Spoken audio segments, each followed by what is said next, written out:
Hechos capítulo 9. Y Saulo, respirando aún amenazas y muerte contra los discípulos del Señor, vino al príncipe de los sacerdotes, y demandó de él letras para Damasco, a las sinagogas, para que si hallara algunos hombres o mujeres de este camino, los trajera presos a Jerusalén. Y procediendo, aconteció que llegando cerca de Damasco, súbitamente le cercó un resplandor de luz del cielo. Y cayendo en tierra, oyó una voz que le decía: Saulo, Saulo, ¿por qué me persigues? Y él dijo: ¿Quién eres, Señor? Y el Señor dijo: Yo soy Jesús el Nazareno, a quien tú persigues. Dura cosa te es dar coces contra el aguijón.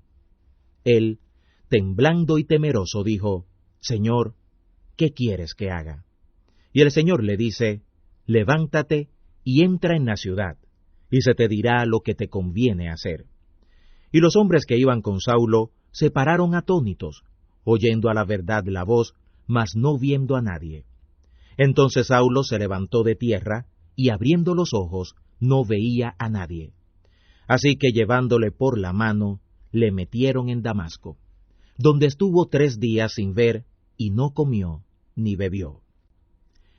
Había entonces un discípulo en Damasco llamado Ananías, al cual el Señor dijo en visión: Ananías, y él respondió: Heme aquí, Señor.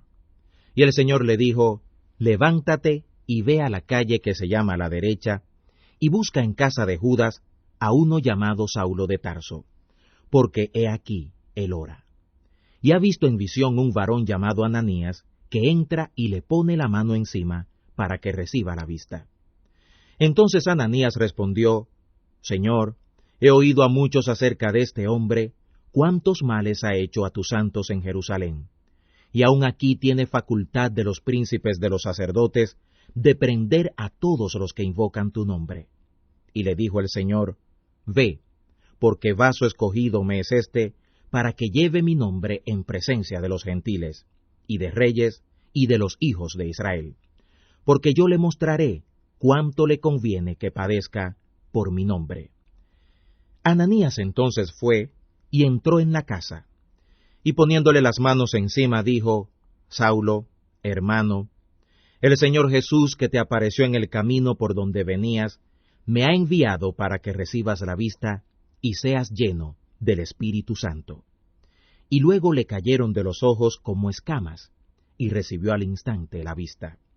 Y levantándose, fue bautizado. Y cuando comió, fue confortado, y estuvo Saulo por algunos días con los discípulos que estaban en Damasco. Y luego, entrando en las sinagogas, predicaba a Cristo, diciendo que éste era el Hijo de Dios. Y todos los que le oían estaban atónitos, y decían: ¿No es este el que asolaba en Jerusalén a los que invocaban este nombre? Y a eso vino acá, para llevarlos presos a los príncipes de los sacerdotes. Pero Saulo se fortaleció más, y confundía a los judíos que moraban en Damasco, comprobando que este es el Cristo. Y como pasaron muchos días, los judíos hicieron entre sí consejo de matarle. Mas las acechanzas de ellos fueron entendidas por Saulo, y ellos guardaban las puertas de día y de noche para matarle. Entonces los discípulos, tomándole de noche, le bajaron por el muro metido en una canasta. Y cuando Saulo llegó a Jerusalén, trataba de juntarse con los discípulos, pero todos tenían miedo de él, no creyendo que era discípulo.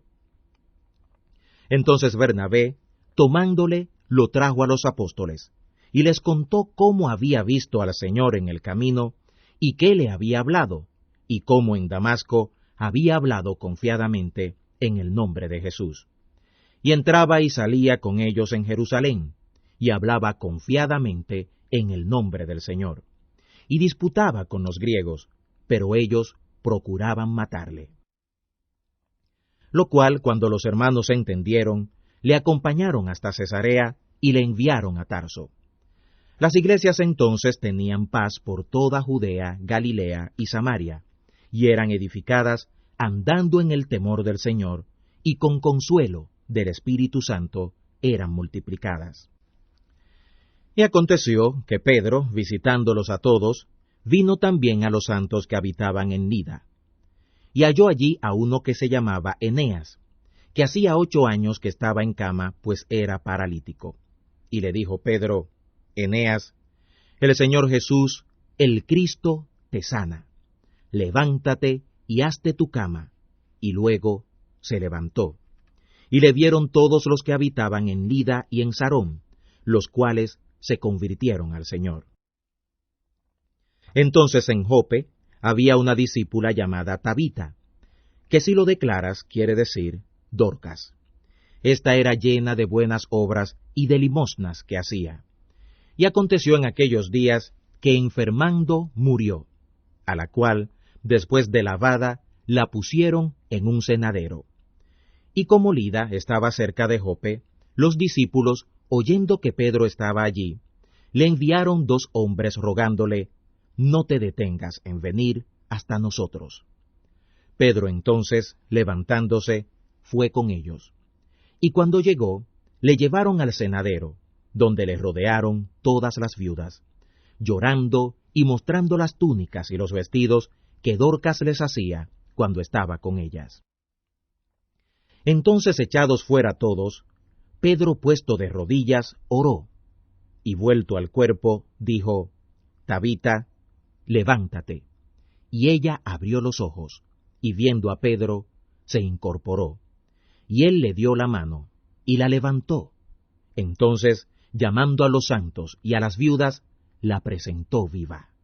Esto fue notorio por toda Jope, y creyeron muchos en el Señor. Y aconteció